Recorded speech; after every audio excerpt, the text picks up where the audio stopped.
Assalamualaikum warahmatullahi wabarakatuh. Perkenalkan, nama saya Miftahul Janah dengan NIM C1C022012. Di sini saya akan menjelaskan mengenai pengertian akad ijarah, jenis akad ijarah, dasar syariah, perlakuan akuntansi PSAK ED 107, dan ilustrasi kasus akad ijarah.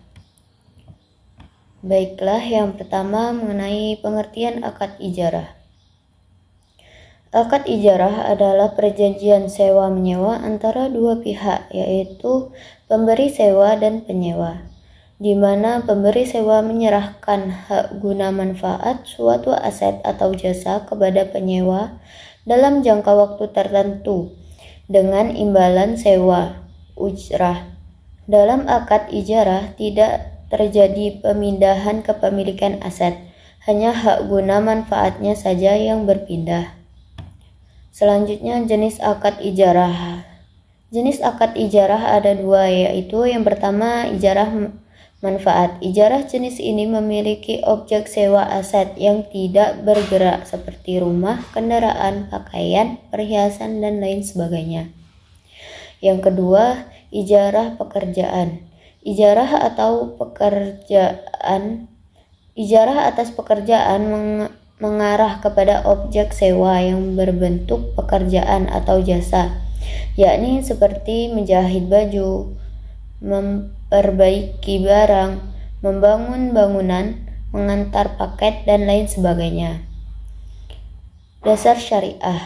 Dasar syariah ijarah ada dua. Yang pertama, Al-Quran. Dalam Quran surah Al-Baqarah ayat 233 menyatakan, dan jika kamu ingin anakmu disusukan oleh orang lain, maka tidak dosa bagimu apabila kamu memberikan pembayaran menurut yang patut. Bertakwalah kamu kepada Allah dan ketahuilah bahwa Allah Maha melihat apa yang kamu kerjakan. Yang kedua, As-Sunnah. Dari Ibnu Umar bahwa Rasulullah SAW bersabda, berikanlah upah pekerja sebelum keringatnya kering. Hadis riwayat Ibnu Majah. Selanjutnya, barang siapa mempekerjakan pekerja, beritahukanlah upahnya. Hadis riwayat Abdul Ar-Razzaq dari Abu Hurairah dan Abu Sa'id Al-Khudri. Selanjutnya, perilaku akuntansi PSAK ED 107. PSAK 107 ini diterapkan untuk entitas yang melakukan transaksi ijarah, sewa-menyewa, serta yang mencakup pengaturan untuk pembayaran multijasa yang menggunakan akad ijarah, namun tidak mencakup pengaturan perlakuan akuntansi untuk obligasi syariah yang menggunakan akad ijarah. Dalam PSAK ini dijelaskan, yang pertama, aset ijarah adalah aset baik berwujud maupun tidak berwujud yang atas manfaatnya disewakan. Yang kedua, ijarah adalah pemindahan hak guna manfaat atas suatu aset dengan waktu tertentu dengan pembayaran sewa tanpa diikuti dengan pemindahan kepemilikan aset itu sendiri. Sewa yang dimaksud adalah sewa operasional. Yang ketiga, ijarah mutahiyah bitamlik adalah ijarah dengan wa'ad perpindahan kepemilikan objek ijarah pada saat tertentu. Yang keempat, nilai wajar adalah jumlah yang dipakai untuk mempertukarkan suatu aset antara pihak-pihak yang berkeinginan dan memiliki pengetahuan memadai dalam suatu transaksi dengan wajar. Yang kelima, objek ijarah adalah manfaat dari penggunaan aset berwujud atau tidak berwujud. Yang keenam, sewa operasional adalah sewa yang tidak mengalihkan secara substansial seluruh risiko dan manfaat yang terkait dengan kepemilikan aset. Yang ketujuh, umur manfaat adalah suatu periode di mana aset diharapkan akan digunakan atau jumlah produksi atau unit serupa yang diharapkan diperoleh dari aset. Yang ketujuh, wa'ad adalah janji dari satu pihak kepada pihak lain untuk melaksanakan sesuatu. Selanjutnya, ilustrasi kasus akad ijarah. Berikut ilustrasi dari kasus akad ijarah sebagai berikut, yaitu Bank BSE sepakat bertransaksi IMBT dengan Pak Tony dengan kondisi sebagai berikut. Tanggal transaksi 3 Mei 2020. Nama barang mobil Avanza. Harga beli bank 100 juta rupiah. Keuntungan bank 20% setahun. Masa sewa 20 bulan. Diminta. Yang pertama, tetapkan harga mobil termasuk keuntungan dalam masa 20 bulan.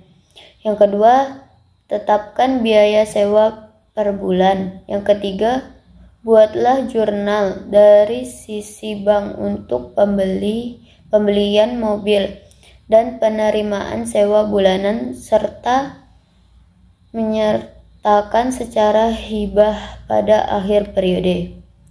4. Catatan. Dalam IMBT ada akad sewa dan nada wa'ad. Pada akad sewa diuraikan benda yang disewa, harga sewa lama penyewaan. Tidak ada menyebut bank akan menyerahkan barang. Wa'ad adalah lembaran yang terpisah. Bank berjanji menyerahkan barang apabila telah disewa selama 20 bulan.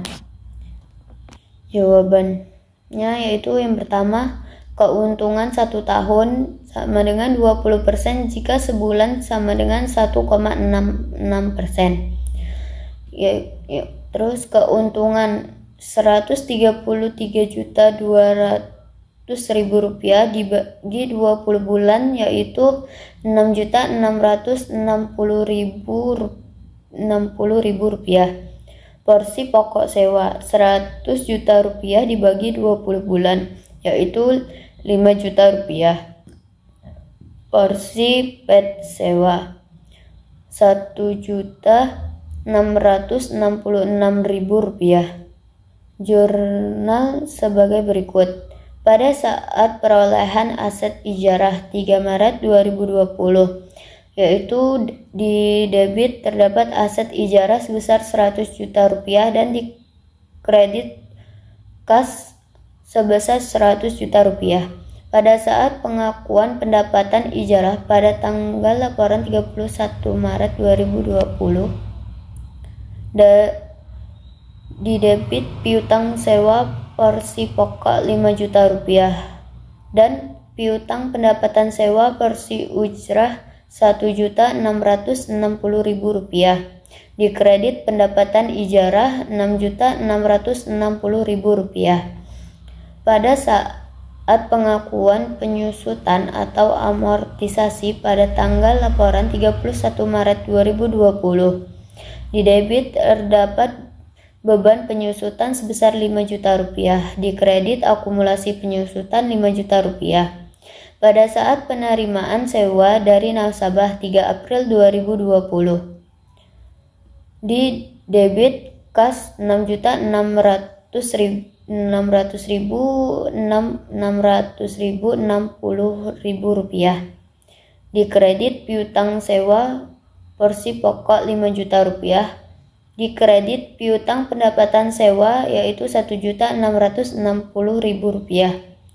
Pada saat penyerahan aset ijarah secara hibah, di debit akumulasi penyusutan atau amortisasi 100 juta rupiah. Di kredit aset ijarah 100 juta rupiah. Baik, itulah tadi penjelasan dari saya. Saya ucapkan terima kasih atas perhatiannya. Semoga dengan ini kita bisa menjadi lebih tahu lagi mengenai akad ijarah. Sekian saya ucapkan. Wassalamualaikum warahmatullahi wabarakatuh.